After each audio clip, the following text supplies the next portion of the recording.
Sekarang kita masuk pembahasan Musaqah. Musaqah. Paroan.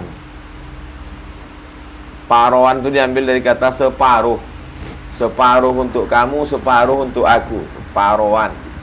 Buat di situ berkongsi. Ya, untuk lebih jelasnya kita baca. Terus, musaqah.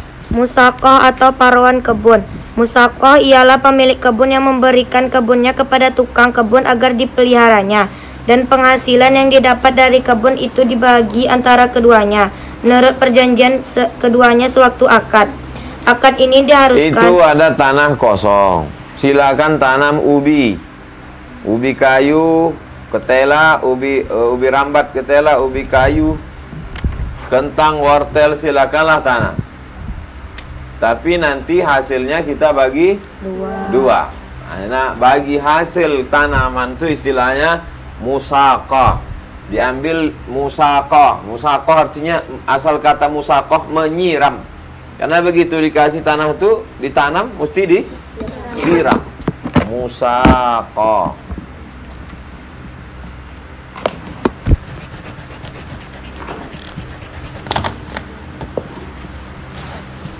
Tulis huruf Arabnya di samping.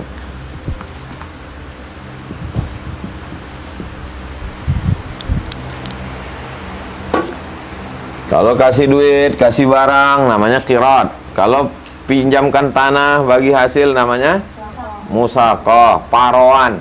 Kenapa disebut paroan? Karena hasilnya diparuh. Separuh kau, separuh aku. Terserah kalian lah mau buatnya paruhan, atau buat kongsian, atau kongsi kebun. Terserah, bagi hasil kebun. Musaqah bagi hasil kebun. Terserah. Terus, Akad ini diharuskan atau diperbolehkan oleh agama karena banyak yang membutuhkannya. Memang banyak orang yang mempunyai kebun tetapi tidak dapat memeliharanya, sedangkan yang lain tidak mempunyai kebun tetapi sanggup bekerja. Maka dengan adanya peraturan ini, keduanya dapat hidup dengan baik. Hasil negara pun bertambah banyak dan masyarakat bertambah makmur. yakhruju minha min samarin aw zar'in. Memberikan kebun kepada penduduk Khaybar supaya dipelihara.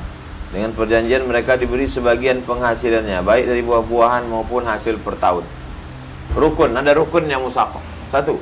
Rukun musaqah. 1. Baik pemilik kebun maupun tukang kebun atau yang mengerjakan, keduanya hendaklah orang yang sama-sama berhak bertasarruf atau membelanjakan harta keduanya. Sama-sama membelanjakan hartanya, jangan mau enaknya aja. 2. 2. Kebun, yaitu semua pohon yang berbuah boleh diparohkan. Demikian juga hasil per tahun atau palawija boleh pula diparohkan menurut hadis yang tersebut di atas. Yang kita maksud dengan hasil per tahun atau palawija ialah semua tanaman yang hanya berbuah satu kali. Sesudah berbuah satu kali itu pohonnya lalu mati. Apa yang berbuah sekali mati? Pisang. Buah sekali mati. Misalnya padi, jagung. Tanaman ini kita bedakan dengan buah-buahan yang lain karena hukumnya sering berbeda. 3. Pekerjaan. 3. Pekerjaan, hendaklah ditentukan masanya, misalnya 1 tahun, 2 tahun atau lebih. Pakailah tanah itu 1 tahun. Kalian pakailah tanam jagung, padi, wortel, terserah. Sekurang-kurangnya kira-kira menurut kebiasaan dalam masa itu kebun sudah berbuah, sudah panen. Kupinjamkan tanah itu Pak hari ini, besok ku ambil balik, bisa? Apa yang mau ditanam tumbuh besok? Pekerjaan yang wajib dikerjakan oleh tukang kebun ialah semua pekerjaan yang bersangkutan dengan penjagaan kerusakan dan pekerjaan perawatan buah, menyiram, merumput, mengawinkan, menyilangkan.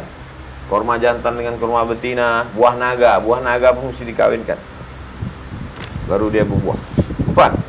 4 buah, hendaklah ditentukan bagian masing-masing atau yang punya kebun dan tukang kebun, misalnya 1/2, 1/3, atau berapa saja asal berdasarkan kesepakatan keduanya pada waktu akad. Pak, saya pakai tanah Bapak, pakailah. Berapa nanti bagiannya Pak? Alah, terserah aja lah, terserah. Boleh atau tak boleh? Waktu akad tuh mesti.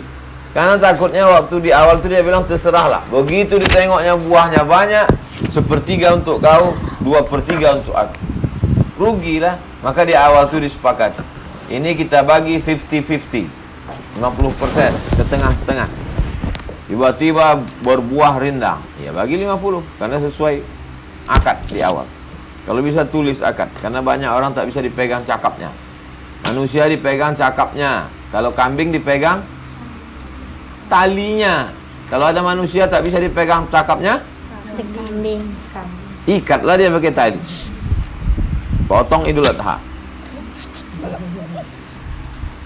Selesai pembahasan musaqah.